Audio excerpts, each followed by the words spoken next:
विभिन्न विभिन्न विभागों से आज इस अंतर विभागीय बैडमिंटन प्रतियोगिता में भाग लेने वाले सभी हमारे खिलाड़ी भाई बहन, मैं उपस्थित पत्रकार मित्रों, छायाकार बंधुओं, मैं आज के इस शुभ अवसर पर आप सभी को बहुत बधाई देता हूँ, बहुत शुभकामनाएं देता हूँ कि बहुत शानदार यहाँ पर बैडमिंटन प्रतियोगिता प्रारंभ हो रही है।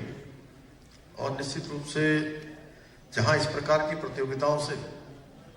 हम जब साथ में खेलते हैं, साथ में उठते हैं, बैठते हैं, तो हमें एक दूसरे के साथ समय बिताने का भी अवसर मिलता है, आपस में एक दूसरे को समझने का भी अवसर मिलता है। इससे निश्चित रूप से कहीं ना कहीं हमारी एक परस्पर जो बॉन्डिंग होती है, परस्पर जो संबंध बनते हैं, वो संबंध हमारे आगे आने वाले जो हमारा कार्य क्षेत्र है, उस कार्य क्षेत्र में भी हमको बहुत मदद करता है। क्योंकि जहां हम इस प्रकार के कार्यक्रमों में एक दूसरे से मिलते हैं और आपस में अच्छा तालमेल हो जाता है, आपस में जब अच्छे संबंध बन जाते हैं, तो ये बड़ा अच्छा है। अंतर विभागीय बैडमिंटन हो रहा है, एक विभाग दूसरा विभाग। आजकल जो है सरकारी विभागों में भटजी ये दिक्कत आ गई है, धर्मेंद्र भटजी भी हमारे, तो ये दिक्कत आ गई है कि एक विभाग कहता है कि जो है ये उस विभाग का काम है, दूसरा विभाग कहता है इस विभाग का काम है, कोई इधर को ठेलता है, कोई उधर को ठेलता है। तो अगर इस प्रकार की जो अंतर विभागीय जो हमारी प्रतियोगिता है, ये इन सब का भी समाधान निकालेगी, रास्ता निकालेगी। और मैं ऐसा मानता हूं, आप सबको देखकर मैं कह सकता हूं कि निश्चित रूप से बहुत शानदार तरीके से जो टूर्नामेंट होगा, ये टूर्नामेंट हमारे आगे का भी मार्ग प्रशस्त करेगा। क्योंकि अभी जितनी भी मैं समीक्षाओं में बैठता हूं, जिन समीक्षाओं में भाग लेता हूं, बहुत सारी समीक्षाओं में आता है कि साहब ये वन विभाग वालों ने एनओसी नहीं दी, ये पीडब्ल्यूडी वालों ने ऐसा नहीं करा, बिजली वालों ने इसमें एनओसी नहीं दी, ये दूसरा विभाग इसमें नहीं आया है, इसमें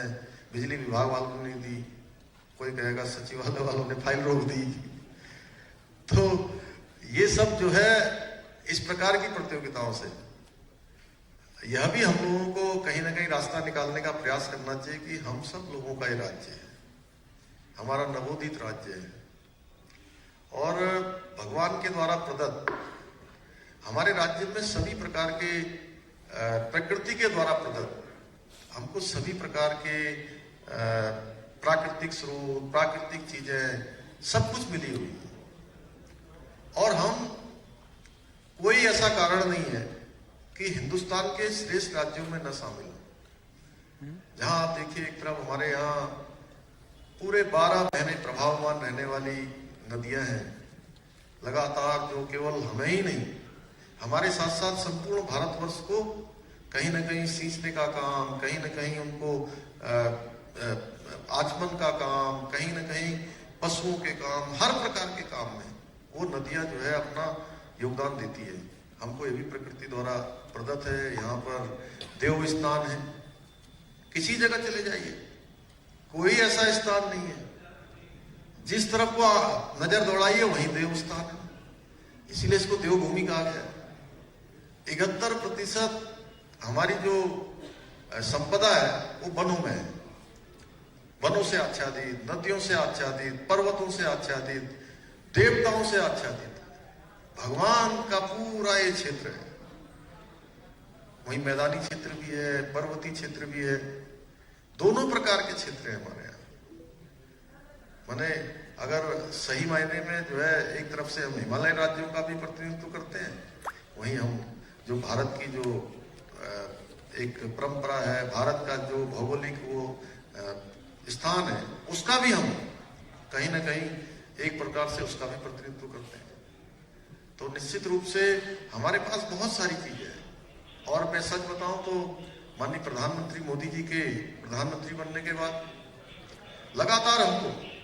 हर क्षेत्र में भारत की सरकार ने